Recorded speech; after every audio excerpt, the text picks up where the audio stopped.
दिल्ली के स्कूलों को एक बार फिर बम से उड़ाने की धमकी मिली है। 50 से ज्यादा स्कूलों में बम की धमकी मिली है। ईमेल के जरिए धमकी दी गई है। दिल्ली में 50 से ज्यादा स्कूलों में बम धमाकों की धमकी दी गई है। ईमेल के जरिए धमकी इन स्कूलों को मिली है। शंकर आनंद इस वक्त हमारे साथ मौजूद हैं। शंकर, इस बारे में और ज्यादा जानकारी दें। देखिए, इस वक्त में राजधानी दिल्ली के कई स्कूलों में जिस तरह से बॉम्ब होने की धमकी दी गई है और ये ईमेल के माध्यम से धमकी दी गई, उसके बाद इस मामले की गंभीरता को देखते हुए मौके पे फायर ब्रिगेड की टीम, स्थानीय पुलिस की टीम और इसके साथ साथ अन्य एजेंसियों की टीम भी मौके पे पहुंची और इस मामले पर विस्तार से तफ्तीश की जा रही है। साउथ वेस्ट जिले में आज जो है तकरीबन 8 स्कूलों को ईमेल के माध्यम से धमकी दी गई है और पुलिस और फायर ब्रिगेड को इस मामले की जानकारी दी गई। और साउथ दिल्ली की अगर बात करें तो साउथ दिल्ली में कुल 13 स्कूलों को धमकी भरा ईमेल भेजा गया है और ईमेल में पिछली बार की तरह ही लिखा हुआ है और जो टेक्स्ट है पूरा पिछली बार की जैसा ही टेक्स्ट है। और 2 दिन पहले भी इस तरह की बात जो ईमेल है कई स्कूलों को भेजा गया।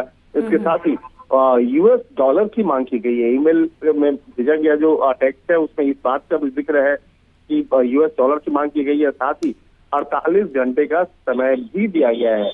एक तरह से कहा जा सकता है इस मामले की गंभीरता को देखते हुए कई लोकेशन पे अभी सर्च ऑपरेशन किया जा रहा है। तो धमकी की भाषा रंगदारी वाली है जैसे पिछली बार धमकी दी गई थी। ये बताइएगा शंकर के पिछली बार के मामले में क्या एक्शन लिया गया था और इस बार जो सभी स्कूलों को धमकी मिली है क्या एक ही मेल आईडी से वो धमकी आई है या अलग अलग? देखिए, इस तरह की जो वारदात है ये पिछले कुछ सालों के दौरान में, खासकर 2 सालों के दौरान में लगातार इस तरह के मामले देखने को मिल रहे हैं। लेकिन मामला स्कूल का है। स्कूल और छोटे छोटे बच्चों को ध्यान में रखते हुए दिल्ली पुलिस ऐसे मामलों को बहुत गंभीरता से देखती है और जैसे ही इस मामले की जानकारी मिलती है तत्काल प्रभाव से मौके पे फायर ब्रिगेड की टीम, बॉम्ब डिस्पोजल टीम, इसके साथ ही स्थानीय पुलिस की टीम पहुंचती है। स्कूल को खाली करवाने के बाद उसके बाद आगे तत्काल प्रभाव से उस पूरे स्कूल के अंदर और बाहर सर्च ऑपरेशन किया जाता है। तो इस तरह का जो एक SOP है, जो एक प्रैक्टिस है, वो लगातार किया जा रहा है। तो ये पिछले 2 साल के दौरान में देखा गया है कि कई ऐसे जो दिल्ली के स्कूल है वहां पे इस तरह की चीजें सामने आई है। और ईमेल की अगर बात करें तो ईमेल का जो टेक्स्ट होता है वो लगभग एक ही जैसा होता है और जो मेल भेजा जाता है, ईमेल भेजा जाता है, उसको ट्रैक करवाना बड़ा मुश्किल होता है क्योंकि वो जो भी भेज रहा है वो बड़ा ही सोची समझी। बिल्कुल, और IP एड्रेस कई बार बाहर के होते हैं। धन्यवाद शंकर आपका इस वक्त पूरी जानकारी देने के लिए। तो दिल्ली के 50 स्कूलों को धमकी मिली है, बम से उड़ाने की धमकी। 48 घंटे का वक्त दिया गया है और रंगदारी भी मांगी गई है। इधर अब्बास अंसारी की याचिका पर आज इलाहाबाद हाई कोर्ट में सुनवाई होनी है। दोपहर 2 बजे अदालत की ओर से फैसला सुनाया जाएगा। 30 जुलाई को अदालत ने अपना फैसला सुरक्षित रख लिया था, यानी कि सुनवाई पूरी हो चुकी है। 30 जुलाई को अपना फैसला सुरक्षित रख लिया था। आज फैसले का दिन है। MP MLA कोर्ट से 2 साल की सजा है अब्बास अंसारी को। उसी सजा को रद्द किए जाने को लेकर याचिका दाखिल की गई थी जिस पर सुनवाई हो चुकी है। आज फैसला आना है। अगर अदालत से राहत मिलती है अब्बास अंसारी को, उनकी सजा पर रोक या फिर रद्द किए जाने का फैसला आता है तो अब्बास अंसारी के लिए बहुत बड़ी राहत होगी। लेकिन अगर MP MLA कोर्ट मऊ के 2 साल की सजा को अदालत बरकरार रखती है तो ऐसे में अब्बास अंसारी को राहत नहीं मिलेगी।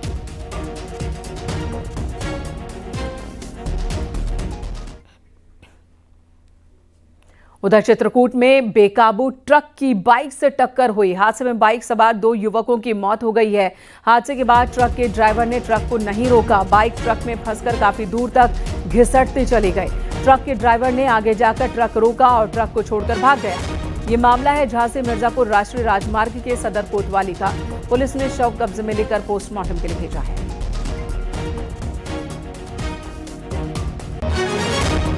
ये मंदाकिनी पुल से बेड़ी पुलिया के बीच एक ट्रक की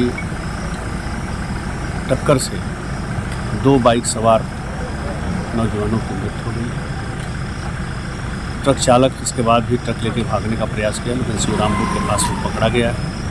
ट्रक चालक फरार है। वहाँ से तत्काल पुलिस इनको यहाँ अस्पताल में ले आई लेकिन डॉक्टरों ने देखते ही बता दिया मृत है। आम आदमी भी देख के समझ सकता था कि इनकी मौत हो गई है।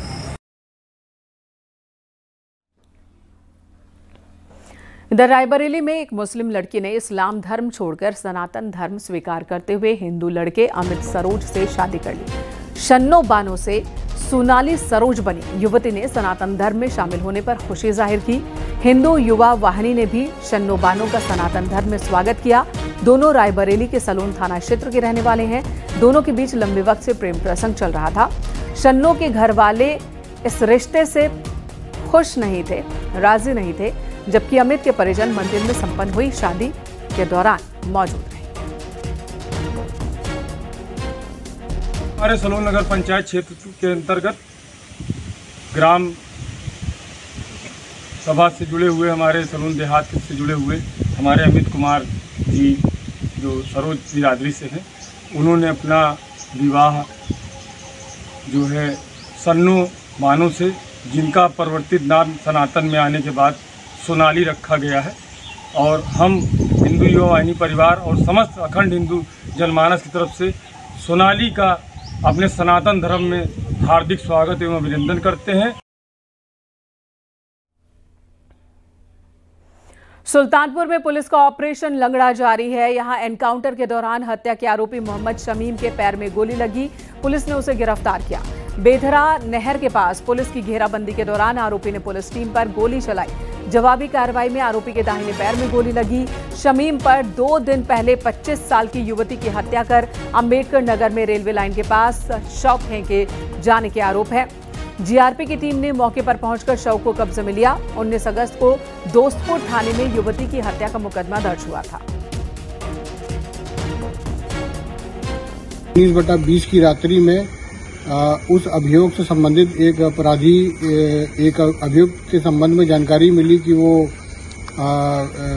दोस्तपुर ब्लॉक चौराहे से कादीपुर की तरफ जा रहा है, तो बीच में पड़ने वाली बेथरा नहर पर इसकी घेराबंदी की गई पुलिस द्वारा। पुलिस ने जब घेराबंदी की तो इसने पुलिस के ऊपर फायर किया। पुलिस ने भी जवाब में फायर किया, जिससे इसके दाहिने पैर में गोली लगी है। इसको चिकित्सालय भेजा गया है और उपरोक्त अभियोग में आवश्यक विधिक कार्रवाई अभी प्रचलित है। इधर उन्नाव में भीषण सड़क हादसा हुआ। ट्रक और डंपर की टक्कर हुई। हादसे में 3 लोगों की मौत हुई है। टक्कर के बाद दोनों गाड़ियों में आग लग गई। मुजफ्फरनगर से कानपुर केमिकल ले जाते वक्त यह हादसा हुआ। आग लगने के बाद दोनों गाड़ियां जल उठी। बांगरमऊ कोतवाली के गंज मुरादाबाद कस्बे के पास की यह घटना है। अनुज गुप्ता हमारे सहयोगी इस वक्त हमारे साथ जुड़ गए हैं। अनुज, इस हादसे के बारे में बताएं। 3 जिनकी मौत हुई है वो कौन कौन है? जी, आपको बता दें कि बांगरमऊ कोतवाली क्षेत्र के गंज मुरादाबाद के पास एक मरी कंपनी का मोड़ पड़ता है, जहां पर यह हादसा हुआ है। बताया जा रहा है कि जो ट्रक और डंपर था, ट्रक में केमिकल लगा हुआ था, वो मुजफ्फरनगर से कानपुर की तरफ जा रहा था। इसी दौरान सामने से आ रहे मोरंग लदे डंपर से उसकी टक्कर हो जाती है। हादसा इतना भीषण था कि ट्रक में और डंपर में आग लग जाती है, जिसके बाद उसमें झुलसने से 3 लोगों की मौत हो जाती है। वहीं जो एक परिचालक था, जिसका नाम सोनू बताया जा रहा है, उसने अपनी कूद कर जान बचाई है। हालांकि वो भी चोटिल हुआ है, उसे अस्पताल में भर्ती कराया गया है।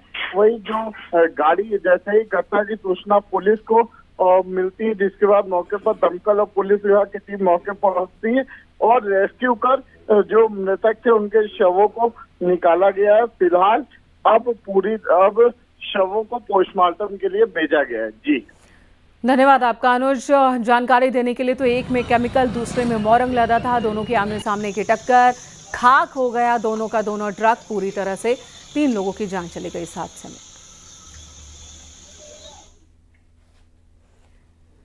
गाजियाबाद के लोनी में यमुना का जलस्तर तेजी से बढ़ रहा है। बीते 24 घंटे की बात की जाए तो यमुना के जलस्तर में 2 मीटर की बढ़ोतरी हुई। बाढ़ से बदरपुर समेत 6 गांव प्रभावित है। साथ ही बाढ़ के पानी ने किसानों की फसल बर्बाद कर दी। प्रशासन लगातार नजर बनाए हुए है।